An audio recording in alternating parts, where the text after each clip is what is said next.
నిన్నటి తెలంగాణ రాష్ట్ర అసెంబ్లీ సమావేశాల్లో రాష్ట్ర ముఖ్యమంత్రి రేవంత్ రెడ్డి గారు మాజీ మంత్రివర్యులు సబితా రెడ్డి గారి పైన చేసిన అసభ్యకర వాక్యాలకు నిరసనగా నేడు కామారెడ్డి జిల్లా కేంద్రంలో రాష్ట్ర మాజీ ముఖ్యమంత్రి కేసీఆర్ గారి అదేవిధంగా మాజీ కామారెడ్డి శాసనసభ్యులు గంపగోవర్ధన్ అన్న గారి ఆదేశానుసారం కామారెడ్డి నియోజకవర్గంలో రేవంత్ రెడ్డి గారి దిష్టిబొమ్మ నిజాం సార్ చౌరస్తాలో దగ్ధం చేయడం జరిగింది.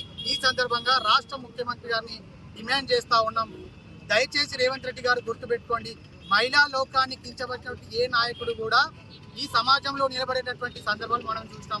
మీరు ఈరోజు అధికారంలోకి వచ్చారంటే మేము మహిళలకు గౌరవం తీసుకోమని చెప్పేసి మహాలక్ష్మి పథకాన్ని తీసుకొచ్చి మీరు అధికారంలోకి వచ్చిన తర్వాత మహిళలను ఈ రకంగా కించపరిచేటట్టు మాట్లాడడం తీవ్రంగా ఖండిస్తూ ఉన్నాం, వ్యతిరేకిస్తూ ఉన్నాం. ఖచ్చితంగా తెలంగాణ మహిళా లోకానికి క్షమాపణ చెప్పి అసెంబ్లీ సాక్షిగా మహిళా లోకానికి క్షమాపణ చెప్పాలా, మీ వ్యవహార శైలిలో మార్పు తీసుకురావాలని చెప్పేసి ఈ సందర్భంగా డిమాండ్ చేస్తా ఉన్నాం. దయచేసి మీరు ఎమ్మెల్యేలు మంత్రుల వ్యక్తిగత జీవితాల జోలికి పోకండి. 119 నియోజకవర్గాలు ఉన్నాయి. ఆ నియోజకవర్గాల అభివృద్ధి విషయాలు అసెంబ్లీలో చర్చించాలి తప్ప వ్యక్తిగత విషయాలను తీసుకొచ్చి లేదా బూతు మాటలు తీసుకొచ్చి లేదా ఇంకొక రకంగా సమస్యను పక్కదోవ పట్టించడానికి ప్రయత్నం చేస్తూ ఉన్నారు. ఇట్లాంటి ప్రయత్నాన్ని మానుకోండి. దయచేసి రాష్ట్ర అభివృద్ధికి తోడ్పాటు అందించండి. ఆ వైపుగా అసెంబ్లీ సమావేశంలో చర్చించండి.